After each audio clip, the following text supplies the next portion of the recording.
কৃষ্ণা শ্যামল শখের সংসার চ্যানেল থেকে তোমাদের স্বাগত জানাই বন্ধুরা। শুভরাত্রি জানিয়ে ভিডিওটা এখানেই শুরু করলাম।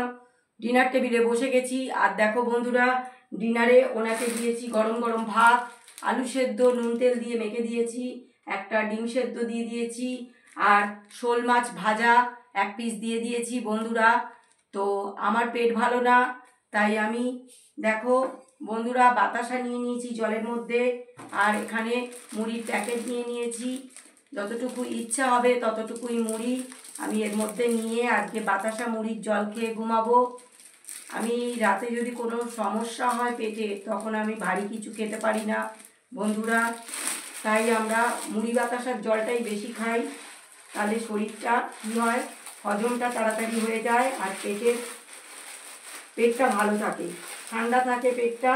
হয়তো বন্ধুরা গ্যাস করে যেতে পারে, অথবা পেটটা গরম হয়ে যেতে পারে, যে কোনো একটা বিষয় হয়তো হয়েছে, তাই আমি মুড়ি বাতাসার জল খাচ্ছি। দেখো বন্ধুরা,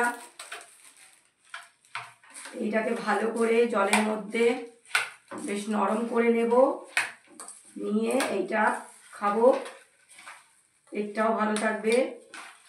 রাতে আমি ভারী কিছু খেতে পারি না পেটের গন্ডগোল হলে, তবে খালি পেটে একেবারে শোয়া ভালো না, কেননা এতে আরও বেশি গ্যাস করে, তাতে শরীর অসুস্থ হয়ে পড়ে মানুষ। তাই আমরা যখনই পেটের কোনো সমস্যা হয়, তো এর আগে আমি একটা গ্যাসের ট্যাবলেটও খেয়ে নিয়েছি, তারপরেও আমি ভারী কিছু খেতে চাইছি না।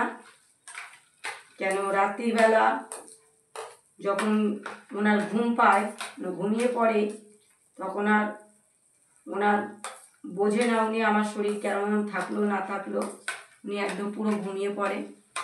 তাই বন্ধুরা আমি নিজেকে নিজে চেক করে সবসময় থাকি, কেন দুজনেই থাকি তো অনেক সমস্যা হতে পারে।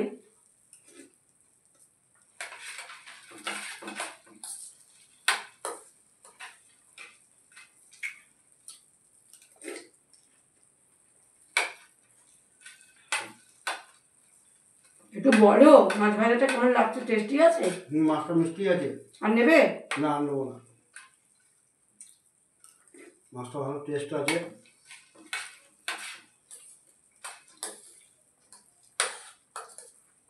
এক একটা পুকুরের এক এক রকম মাছের, হ্যাঁ, নোনা জল, মিষ্টি জল, সাধু জল বলে না, মিষ্টি জলের মাছ একরকম হয়, নোনা জলের মাছ। এক একটা পুকুরের মাছ খুব ভালো হয়।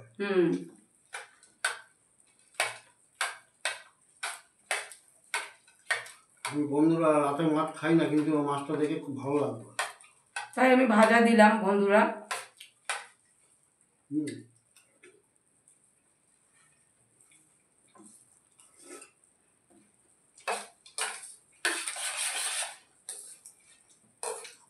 নিজেদেরই একটু মাঝে মাঝে ডাক্তারি করতে হয় বন্ধুরা, সবসময় ডাক্তারের কাছে যাও ছুটে ছুটে, একটু কিছু হলে না করে বন্ধুরা নিজে নিজে ডাক্তারি করা অনেক ভালো বন্ধুরা। কেন আমি যখনই কোনো প্রবলেম হয় আমি ভারী কিছু রাতে খাই না। তো বন্ধুরা তোমরা ভিডিওটা প্রথম থেকে শেষ পর্যন্ত দেখবে, আর লাইক কমেন্ট শেয়ার করে আমাদের পাশে থাকবে।